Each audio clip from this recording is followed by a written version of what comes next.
The first thing I noticed was not the white patches on her hands. It was the way she kept them folded in her lap, like she was apologizing for bringing them. I was 32, old enough to know when a woman was bracing for disappointment and still young enough to pretend I didn't see my own reflection in it. My name is Ryan Mercer. I manage the night desk at a downtown hotel in Columbus, which means I've become professionally skilled at smiling through awkward silences, bad weather, and people who think yelling makes their reservation appear. But nothing in hospitality training prepares you for a blind date looking you in the eyes and whispering, "I'll understand if you want to go." We were at a little Italian place called Sorella's, the kind with low lights, brick walls, and waiters who made you feel underdressed even if you wore a jacket. My coworker Tasha had set us up after 6 months of saying, "Ryan, you need a woman who can outthink you and humble you at Scrabble." Apparently, that woman was Elise Bennett. She was 30, a museum guide with a soft voice, sharp brown eyes, and a laugh she seemed determined not to use unless someone earned it. Her black dress had tiny gold buttons down the front.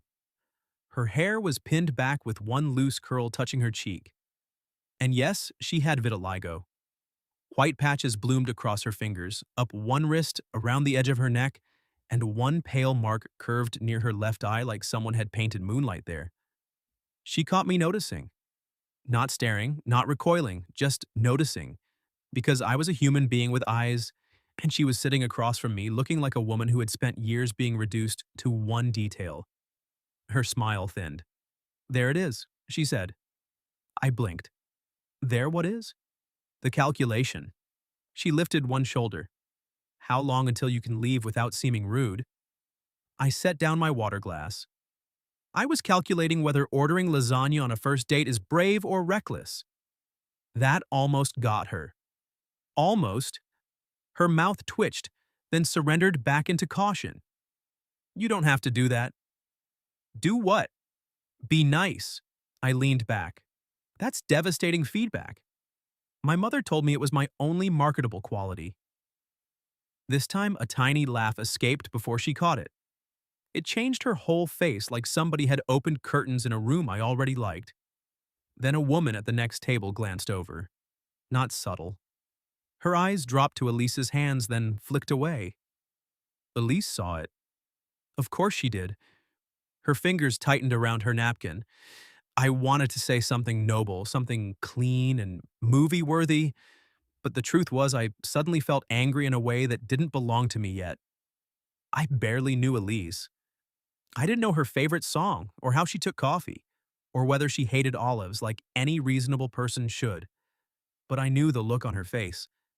I'd seen it in guests who expected to be dismissed, in my father after his stroke when people spoke around him instead of to him, in myself after my fiancé mailed back the ring with a 3-line note, and I started assuming every good thing came with an expiration date. Elise looked at the door like she had already walked through it 100 times in her head. Then the waiter arrived. "Can I start you with drinks?" Elise opened her mouth, but no sound came out. So I said, "We'll need a minute." I'm still trying to convince her I'm not a flight risk. The waiter smiled politely and left. Elise stared at me, and for the first time, the caution in her eyes cracked into something raw. "You should be," she said quietly. "Most men are." The room seemed to shrink around us. I reached for the menu, then stopped. Not because I was afraid to touch her, because I wanted her to see me choose my next move. "Elise," I said, "if I leave tonight, it'll be because you hate olives."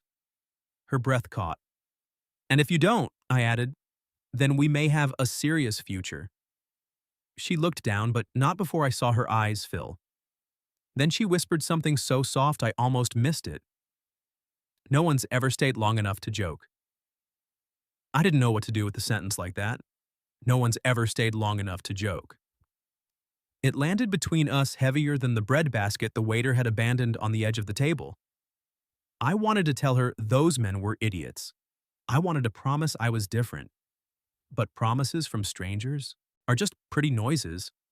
So I picked up the menu and said, "Before this gets too emotional, I need your official position on olives." Elise wiped beneath one eye with the side of her finger. careful not to smudge makeup I hadn't even noticed until then. Green olives are disgusting, she said. I put a hand over my heart. Thank God. But black olives are acceptable on pizza. I slowly closed the menu. This is devastating. And there it was again. A laugh, not a polite one. A real one, small but warm, like the first lamp on in a dark house. The waiter returned, and this time Elise ordered for herself. Lemon water, eggplant parmesan. No appetizer because, she said, she was not emotionally ready for overpriced calamari. By the time our food came, I'd learned she gave tours at the art museum to school kids on weekday mornings and wealthy donors on weekends. Which group is worse? I asked. Donors, she said instantly. Children ask if the statues have butts. Donors pretend they understand abstract art. I nearly choked on my water. She smiled into her glass, but every few minutes, she checked the room. Not obviously, just a quick scan, a habit. Like someone who had learned the world could become cruel without warning. When our plates arrived, the woman from the next table leaned toward her friend and whispered. Her friend glanced at Elise, then away. Elise's fork froze. I felt it again, that sharp, helpless anger. But Elise didn't need a rescuer making a scene. She needed proof she wasn't the scene. So I said, loud enough for only our table, "Do you think I could pull off being a museum guide?" Her eyes flicked back to me. Absolutely not. That was fast. You'd tell everyone the paintings were haunted. Only the suspicious ones. All old portraits look suspicious. Exactly, job security. Her shoulders loosened. I kept talking, not to cover her discomfort, but to build a place around us where those whispers couldn't get in. Then she surprised me. It started when I was 7, she said. I stopped cutting my pasta. The spots, first on my knees, then my hands. She looked at them like they belonged to someone she had been forced to defend all her life. Kids called me zebra, cow, ghost girl. Adults were worse because they thought whispering made them kind. I'm sorry, I said. She nodded, but like she'd heard those words too often to know where to put them. My mother used to rub creams on me every night. Not because she was ashamed, she just wanted to fix what the world punished. Elise swallowed. By high school, I wore gloves, in August. I imagined her at 16 hiding in the heat, and something in my chest tightened. My last boyfriend, she continued, quieter now, said he didn't mind. Then he asked if I could wear more makeup when we met as friends. I set my fork down. She noticed. There's the face. What face? The one people make when they're deciding whether pity is more polite than honesty. No, I said. This is the face I make when I want to throw eggplant parmesan at a man I've never met. Her lips parted. Then she laughed so hard she had to cover her mouth. A couple tables looked over. This time, she didn't shrink. She laughed until her eyes shone, and when she finally breathed again, she whispered, "You're strange, Ryan Mercer." I've been called worse by guests with expired coupons. The check came too soon. I reached for it, but she placed her hand over the little black folder first. Her fingers, brown and white, rested inches from mine. I don't let men pay because they feel sorry for me, she said. I met her eyes. Good. I only pay because Tasha will interrogate me tomorrow, and I need receipts proving I behaved like a gentleman. Elise studied me. Then she moved her hand. Outside, the cold air smelled like rain. We stood beneath the restaurant awning, neither of us leaving. Finally, she said, I had a nice time. Had? I asked. Her brow lifted. Is this where you ask for a second date? No, I said. This is where I ask if you'd like to walk 1 block for terrible coffee, and continued judging me. She looked at the wet sidewalk, then at me. For 1 second, I saw the old fear rise. Then she took a breath. Okay, she said. 1 block. 1 block turned into 6. The coffee shop was closed because apparently the universe had decided our romance needed cardio. Elise stood in front of the dark windows, hands tucked into her coat sleeves, and looked at the handwritten sign. Closed early for plumbing emergency, she read. I nodded gravely. A classic first date obstacle. Is this where you reveal you own a charming bakery nearby? I manage a hotel. Best I can offer is lobby coffee and a mint from housekeeping. She smiled. That sounds awful. It is, but it's free. We started walking without really agreeing to. Downtown Columbus glittered after rain, streetlights stretching gold across the pavement. For a while, we talked about safe things. Favorite movies, worst jobs. Her childhood cat Monet, who had apparently hated everyone except her father and a ceramic frog. Then we passed a bar with a group spilling out onto the sidewalk. A man in a gray hoodie looked at Elise's face, then her hands. "Whoa," he said, not quietly. "What happened to her?" Everything in her changed. Not dramatically, that was the worst part. She simply folded inward like a chair being put away. I stopped. Elise touched my sleeve. "Don't." The man laughed to his friend. "I'm just asking." I looked at him. "Then ask yourself why you're 30 years old and still don't know how to behave in public." His smile dropped. "What?" "You heard me." For a second, I thought he might step forward. Part of me hoped he wouldn't because I am not built like an action hero. I have the fighting instincts of a hotel fern. But his friend grabbed his arm. "Leave it, man." They walked off, muttering. The silence after was sharp. Elise let go of my sleeve. "I said don't," she whispered. "I know." "Then why did you?" "Because I was angry. Because he deserved it. Because I wanted to prove something. None of those answers were good enough. So I told the truth. I'm sorry, I reacted for me, not you." That made her look at me. Most people, I think, expected gratitude after defending her. Maybe she had learned to give it even when protection felt like another kind of spotlight. "You weren't wrong," she said slowly. "But when people make scenes about me, I still end up being the thing everyone stares at."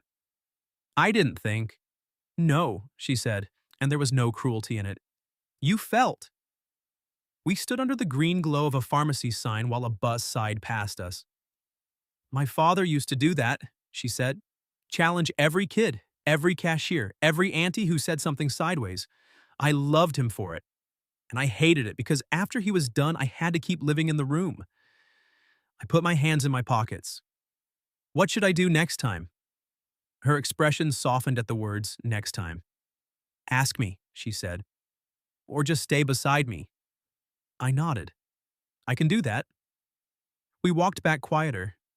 At her car, an old blue Honda with a museum parking sticker, she unlocked the door but didn't open it.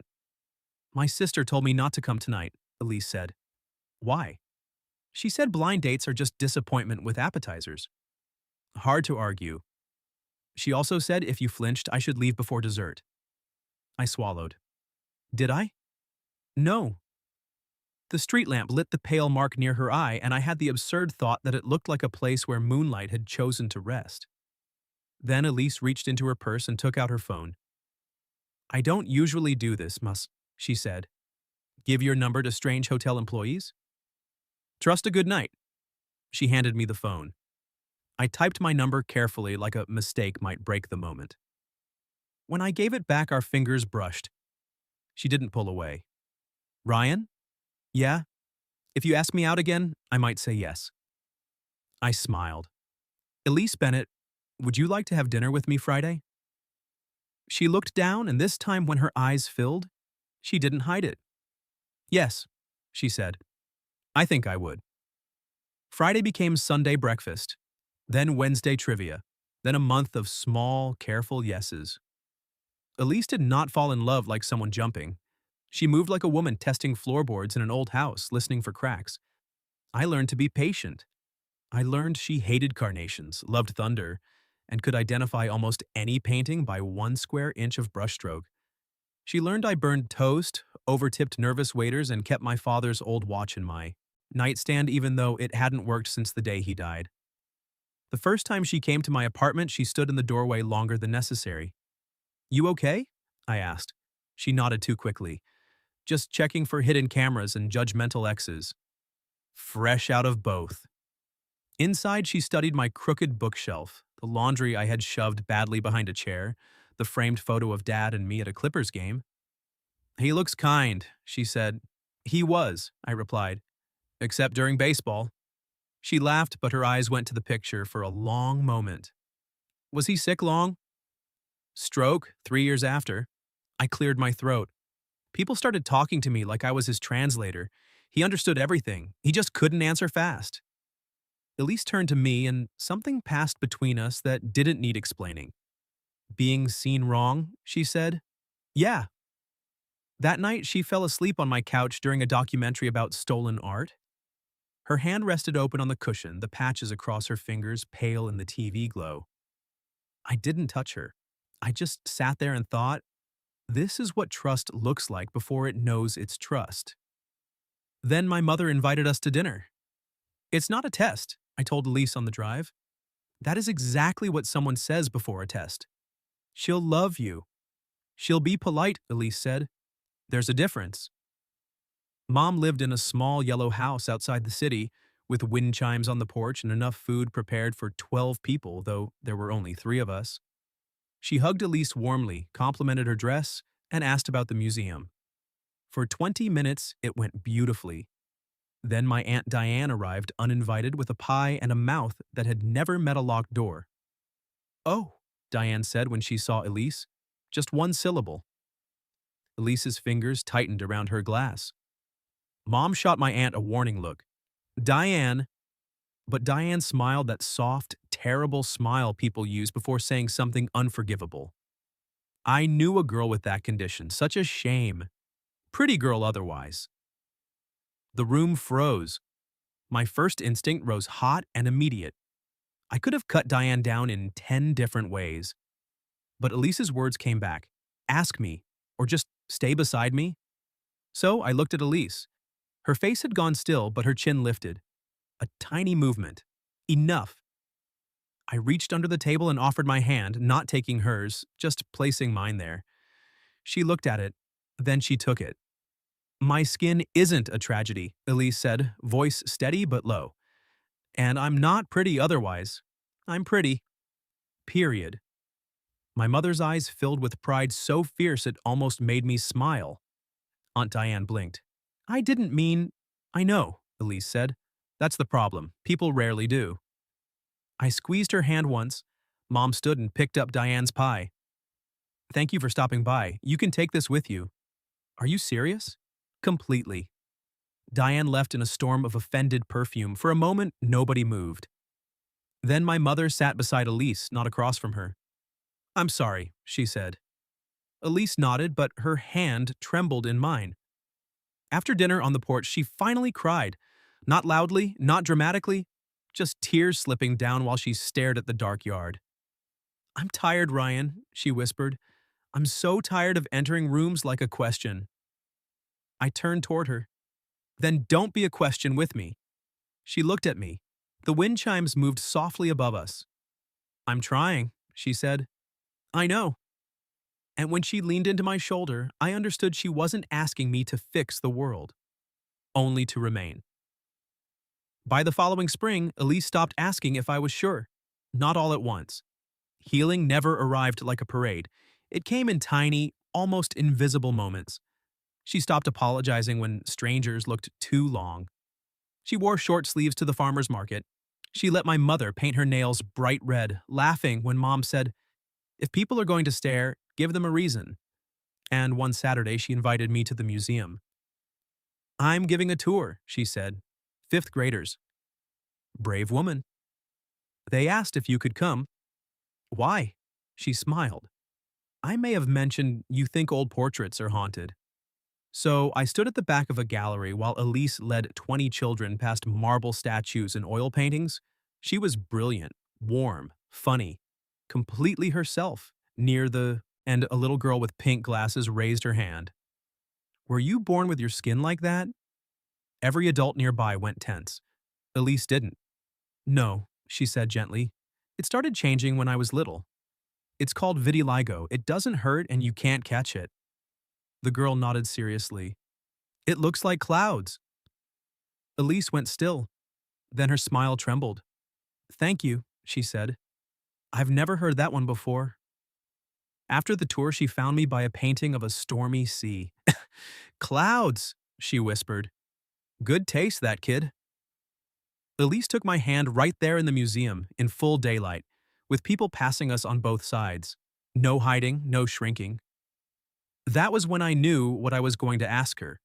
Not because she needed proof, not because love could erase old cruelty, but because I wanted every ordinary day I had left to include her coat on my chair, her laugh in my kitchen, her hand finding mine under tables when rooms turned cold. A year after that first blind date, I took her back to Sorella's. Same brick walls, same low lights, same table because Tasha had called ahead and threatened the manager with a negative review she had no intention of writing. Elise noticed immediately. "You are sentimental," she said. "I prefer historically aware." She laughed, but when dessert came with a small velvet box beside the tiramisu, her hand flew to her mouth. I didn't make a speech for the restaurant. I didn't want strangers leaning in. I just opened the box and said, "Elise Bennett, the night we met, you gave me permission to leave before I'd even earned the right to stay. So I'm asking now, will you let me stay for all of it?" Her eyes filled the way they had that first night, but this time there was no fear in them. "Yes," she said. "Stay." 6 months later, she walked down a garden aisle in a sleeveless ivory dress, her skin bright beneath the sun, brown and white and beautiful as a map of every battle she had survived. My mother cried before the music even started. Tasha sobbed loud enough to scare a bird out of a tree. When Elise reached me, she whispered, "Still not a flight risk?" I took both her hands. Not even a little. And as we stood there, surrounded by flowers, family, and the kind of light that touches everything without asking it to change, I saw the woman from that first night at last set down the question she had carried her whole life. She wasn't waiting for me to leave anymore. She was walking with me.